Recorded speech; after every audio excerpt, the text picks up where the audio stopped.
Shalom bien-aimé, shalom sœur Maggie. Shalom. Nous allons commencer par un chant avant de prier. D'accord? Nous allons chanter Jésus guérit. Jésus guérit, Jésus guérit, Jésus guérit, Jésus guérit, Jésus guérit, Jésus guérit, Jésus guérit, Jésus guérit.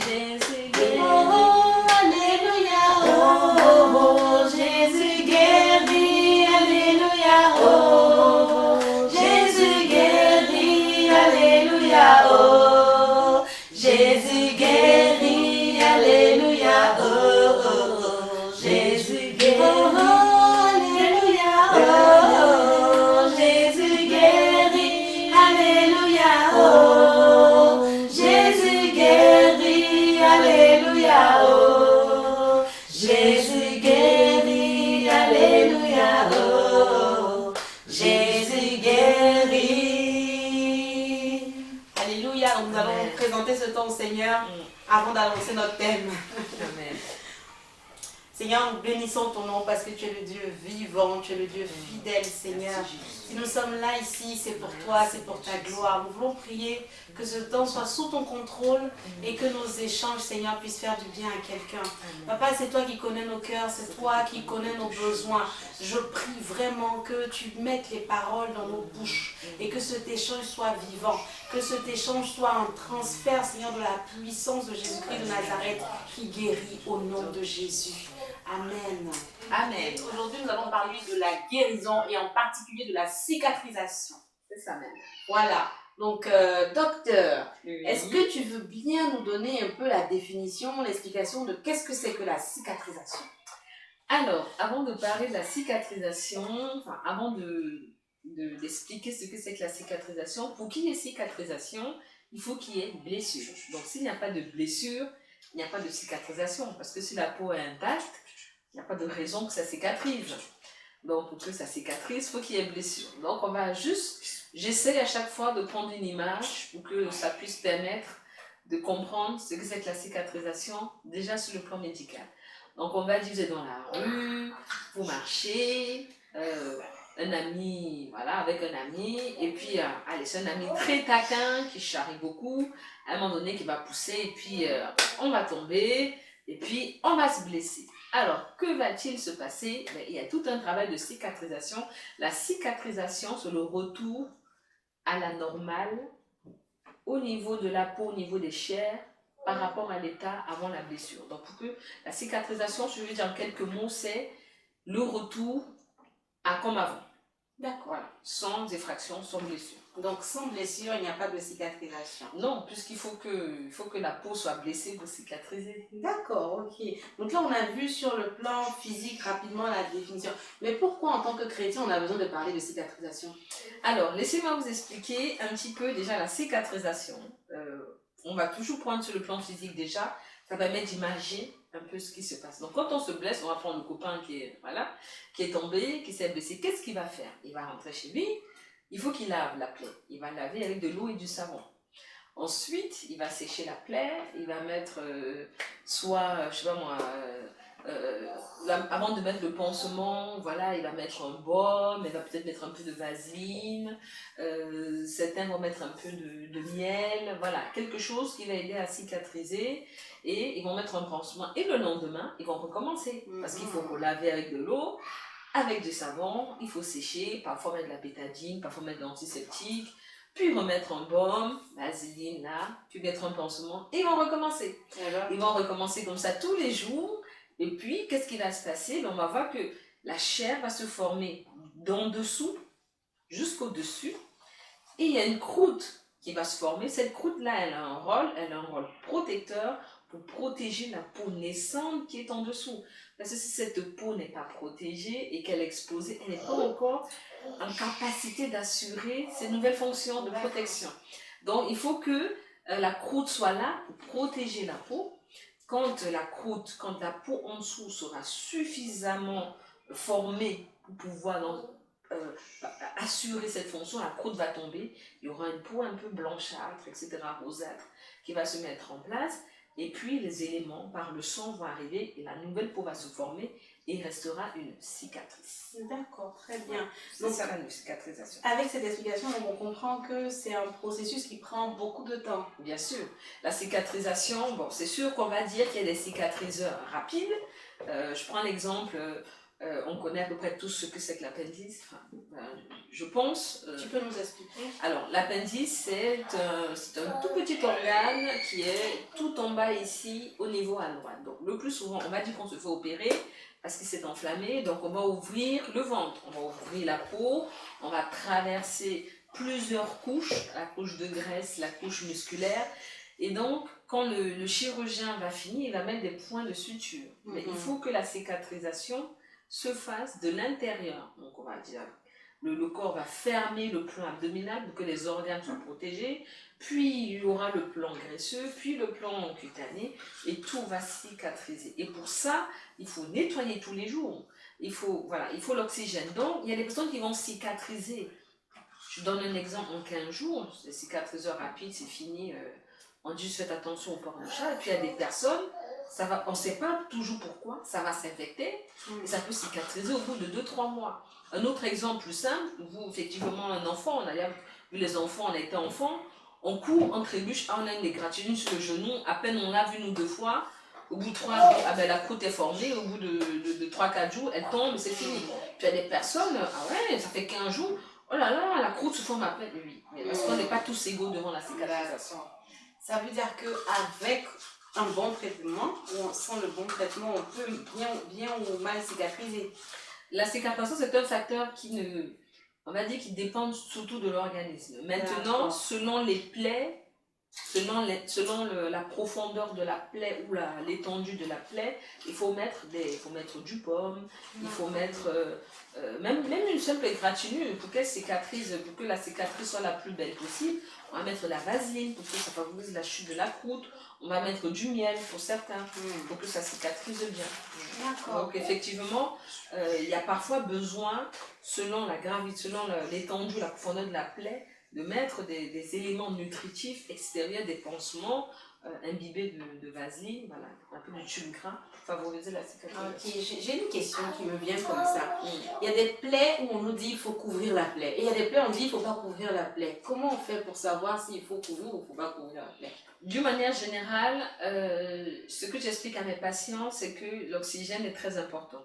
C'est sûr que quand on a des plaies profondes, il faut couvrir, il faut mettre un pansement parce que plus c'est profond, plus le risque d'infection est très important. Quand c'est une égratignure qui a très peu entamé le derme, voilà, je dis vous désinfectez, vous laissez à l'air, vous mettez la vaseline, vous répétez l'opération tous les jours, ça va cicatriser. Mais quand c'est vraiment profond, là il faut vraiment bien surveiller. D'accord, ok. Donc on a entendu parler alors de la profondeur de la plaie, du type de plaie, et aussi de, comment tu as dit ça, du métabolisme de la personne. C'est ça, c'est les 3 éléments. C'est bon, je comprends bien. Très important. Ok. Donc je vais revenir à la question encore. Donc on a parlé du côté physique. Mais pourquoi nous en tant que chrétiens? Parce que on dit qu'on est chrétien, c'est spirituel. Donc pourquoi parler de cicatrisation pour nous, les chrétiens? J'étais comme ça, un jour j'ai discuté avec quelqu'un de très important pour moi, qui est mon père spirituel, et puis on parlait, et puis je lui ai raconté, je parlais de quelque chose, puis je lui ai dit, il a fallu que le Seigneur enlève les débris, qu'il enlève les cailloux. Et puis là il m'a dit, mais tu sais ce que tu es en train de faire, c'est littéralement en rapport avec la médecine. Donc ça veut dire que même spirituellement on a besoin, c'est pour ça que j'ai pris le temps d'expliquer le procédé de la cicatrisation, parce que même spirituellement, c'est comme ça que ça se passe. C'est comme ça que la cicatrisation va se passer. Voilà, il y a ces différentes étapes-là qui vont être renouvelées tous les jours pour qu'on puisse cicatriser. D'accord, très bien. Alors, donc dans l'émission précédente, on a parlé de l'âme. Pour faire le rapprochement avec la cicatrisation, donc les blessures qu'on peut avoir pour espérer cicatriser sur le plan spirituel, ça se passe aussi dans l'âme? Ça se passe aussi dans l'âme. Parce que bien sûr, on va dire que l'esprit, c'est l'esprit. L'esprit est soumis à l'esprit de Dieu. L'esprit ne se blesse pas. C'est dans l'âme. C'est pour ça qu'il est très important que l'âme soit soumise au Saint-Esprit, parce que tout ce qui va se passer dans l'âme, c'est le Saint-Esprit qui va aider à guérir. C'est pour ça qu'on parle des blessures de l'âme. Oui, mais l'âme, on ne la voit pas, elle se blesse. Mais oui, C'est nous, c'est dans notre sens, c'est les émotions. On peut nous blesser. Donc quand on va nous blesser, quand quelqu'un va dire, je sais pas, je donne un exemple, qu'est-ce qu'on peut donner comme exemple, je sais pas, une trahison par exemple, on va dire souvent, je prends l'exemple, un passant t'insulte, ça va rien te faire, c'est une égratignure. Tu ne penses même qu'à la fin de la journée, au bout de 2 jours, c'est fini. Mais ta meilleure amie, ton meilleur ami, ta femme, ton père, ta mère, ton frère, ta soeur, t'insulte, te dit quelque chose de... Ça va te faire mal. Et bien là, c'est une bonne blessure. C'est une blessure. On a blessé ton âme. Il y a une effraction dans ton âme. C'est-à-dire que ton âme n'est plus intacte. Il y a une effraction de ton âme. Et il faut que le processus de cicatrisation se fasse. Donc ce processus-là va se faire comment? En tant qu'enfant de Dieu, on a le Seigneur. Le Seigneur, il est là. Il est le Père, il est amour. Mais quand on le considère comme notre Père, ça veut dire que quand on a été blessé, c'est vers notre Père qu'il faut aller. Hein? C'est-à-dire qu'il faut qu'on se mette devant le Seigneur, qu'on lui dise, papa, on a été blessé, aide-nous à cicatriser. Qu'est-ce qu'il va faire? Il y a son sang précieux qui est là pour nous tous les jours. Donc son sang précieux, l'eau de vie, l'eau de vie qui est dans le ciel, il va prendre ça pour nettoyer la plaie tous les jours. Il va nettoyer, il va enlever les débris. C'est quoi les débris par exemple? Il va enlever, il va faire le débridement. Le débridement, c'est très important dans la cicatrisation. C'est bien de laver. Je prends l'exemple de la personne qui jouait, qui taquinait. On suppose que la personne est tombée, il y a eu des bouts de bois, il y a eu des cailloux. Donc, laver, ça va enlever une partie. Mais parfois, il faut prendre des instruments plus précis pour enlever un bout de bois logé, une écharde qui s'est logée, un grain de sable. Pourquoi? Parce que si on laisse ça, ça va faire des corps étrangers. Et comme son nom indique, un corps étranger, ce n'est pas bon. Donc, quand c'est comme ça, le Seigneur va laver par son sang précieux, il va laver avec son eau précieuse, et puis il va faire le débridement. Donc, ça veut dire qu'il va prendre des instruments précis pour aller enlever la colère ici, pour aller enlever la tristesse ici, pour aller enlever je ne sais quoi, je ne sais le manque de pardon ici. Donc il va aller enlever des choses pour que quand la plaie va cicatriser, il n'y ait pas de corps étranger. Parce que ces corps étrangers ne sont pas bons. Donc une fois qu'il a fait ça, il va passer son huile précieuse. Qu'est-ce que nous dit la Bible? La Bible nous dit déjà de ne laisser aucune place en nous à l'esprit du mal. En gros, de ne pas laisser accès au diable. Ça veut dire que quoi? Que quand on est blessé, il y a une chose qui est très importante, c'est d'aller devant le Seigneur pour ne pas laisser accès au diable. Parce que le diable, lui, il s'est dit, c'est occasion favorable. Un petit accès. Oh, il jaillit. Il frappe. Il frappe. Donc, Jérémie 30, le chapitre 30, verset 12 nous dit, ton mal terrible ne peut être soigné, ta blessure ne peut être cicatrisée. Ça veut dire quand tu souffres là, non pas de la profondeur, ou surtout la profondeur finalement, parce que dans l'âme, c'est pas tant l'étendue, c'est la profondeur. Plus c'est profond, là, plus ça te... Tu sens même que ton corps fait... Ça serre dans la poitrine. Que même tes intestins bougent tellement tu es blessé. Vraiment, ça attrape là. Donc, comme tu souffres beaucoup, que tu as du mal à dépasser l'événement, il y a besoin d'aller devant le Seigneur pour ne pas laisser accès au diable. Et donc là, on arrive aux étapes de la cicatrisation. D'accord. Donc là, alors... On dit de ne pas laisser accès au diable. Mais donc, comment on fait? C'est quoi l'arme en fait qu'il faut utiliser pour ne pas laisser accès au diable? C'est quoi le premier pas qu'il faut essayer de poser pour que Dieu commence à nous guérir en fait, à nous soigner? À nous soigner. Donc, comme on dit de ne pas laisser accès au diable, déjà, le diable, il sera là comme un serpent, il va rôder. Dès qu'il y a la moindre faille, il va se débrouiller pour l'agrandir. Donc, quand on est blessé, jusque-là, on n'a pas péché. Puisque c'est nous qui avons, c'est la personne qui a été blessée. La meilleure chose à faire, c'est dès que la blessure a lieu, tout de suite la présence de Dieu. Il ne faut pas se dire, le temps va passer. Il ne faut pas se dire, je vais gérer. Non, quand tu dis je vais gérer, moi, tu ne gères rien. C'est fini. Tu sais que tu dis, tu attends de Dieu au serpent, voici, il y a un petit trou dans ma maison, tu peux venir agrandir. Tu ne gères rien. Quand ça arrive, tu vas devant le Seigneur, tu pleures seulement devant lui. Seigneur, tu as vu ce qu'il m'a fait, tu as vu ce qu'il m'a fait. Vraiment, tu as vu ce qu'il m'a fait. Première chose, donne-moi de pardonner comme toi tu me pardonnes. Ça, c'est la première chose. Il n'y a pas de cicatrisation sans pardon. Il faut déjà, le pied du Seigneur, et déjà commencer à travailler pour le pardon. Et surtout, vraiment déjouer les plans du Seigneur. Ok. Donc, tu as parlé aussi d'aller prendre des instruments pour aller enlever les petits morceaux là. Donc ça m'a fait penser aussi à la Bible qui dit que la parole de Dieu est l'épée à double tranchant justement qui va séparer moelle et jointure. Donc ça veut dire qu'on a le pardon, on a la parole de Dieu aussi qui va nous aider à travailler, à guérir, c'est ça? Oui, c'est ça, d'autant plus qu'on a des exemples, même si on en reviendra, on a des exemples dans la Bible de personnes qui ont été blessées. On va prendre David. David, on connaît à peu près l'histoire, on sait qu'il a été de multiples fois blessé. Qu'est-ce qu'il faisait? Dans tous les psaumes qu'on lit, il se répand devant le Seigneur. Il se répand. Vraiment, il dit tout ce qu'il a dans son cœur devant le Seigneur. Il sait que déjà c'est secret médical, c'est gardé même. Le Seigneur n'aura pas dévoilé ce qu'il est en train de dire, mais en déversant. Moi, je dis aux patients, quand vous avez une souffrance, hurlez, pleurez, mais il faut que ça sorte. Il faut que ça sorte. Parce que quand ça sort, c'est déjà une partie de la cicatrisation. Il y a des gens qui vont dire, mais tu n'es pas garçon, tu n'es pas femme. Ce n'est pas grave. Laissons les traditions, laissons les rites, laissons un garçon ne doit pas pleurer, laissons je sais pas quoi. Si tu as envie de crier, si ce qui te vient, les mots, si la réponse qui vient dans ta tête, c'est de hurler, va crier. Tu cries. Si l'émotion c'est de pleurer, tu pleures. Bon, moi ça sort déjà. Et après, voilà, là tu seras déjà prêt à faire quelque chose. Mais tant que c'est encore là, tu es dans le déni, où tu ne veux pas laisser que ça sorte, tu veux l'entretenir, ce n'est pas bon. D'accord. Donc en fait, il faut reconnaître qu'on a été blessé. C'est très important. C'est un premier pas. Et il faut pardonner. Il faut demander au Seigneur de nous aider à pardonner.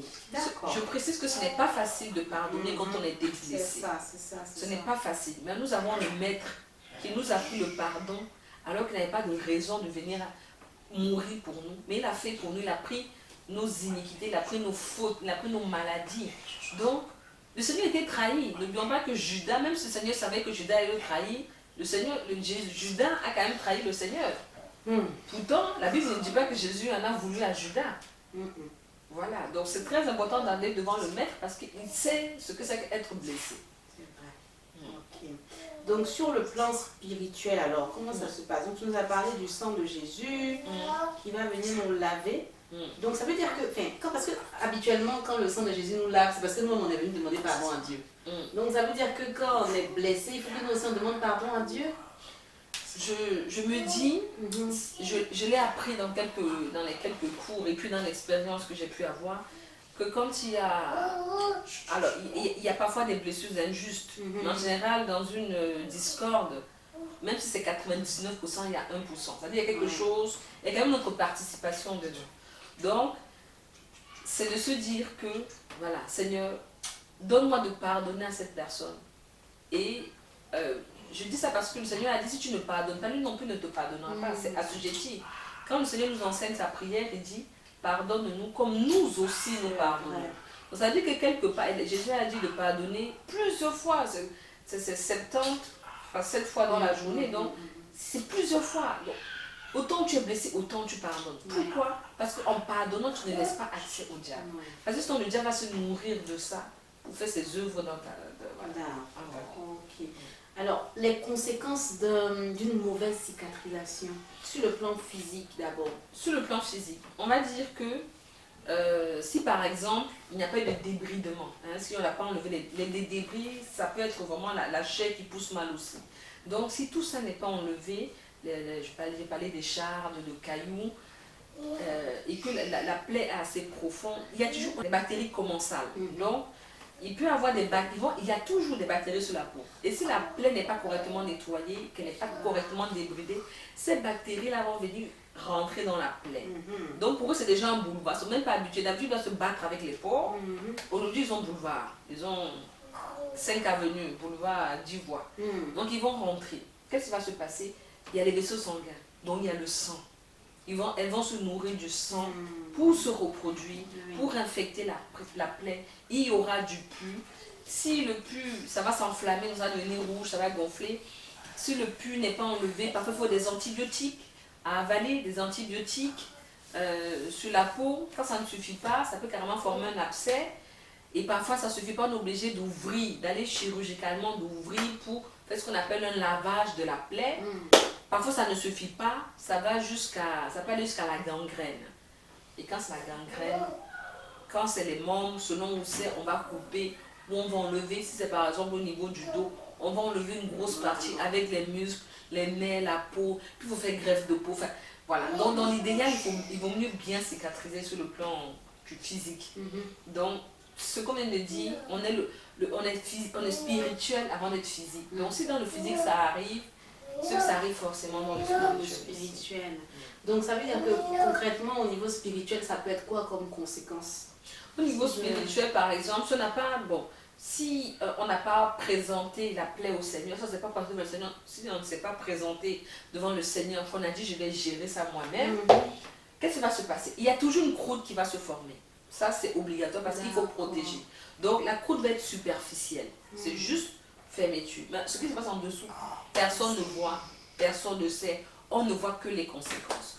Mais, ce qui se passe en dessous, c'est quoi? Si le Seigneur ne vient pas, par son sang précieux, laver, par son eau de vie, laver, enlever déjà les débris, prendre les instruments, vraiment la parole de Dieu qui va te faire du bon, du bien, enlever la colère, enlever la rancune, enlever le manque de pardon, qu'est-ce qui va se passer?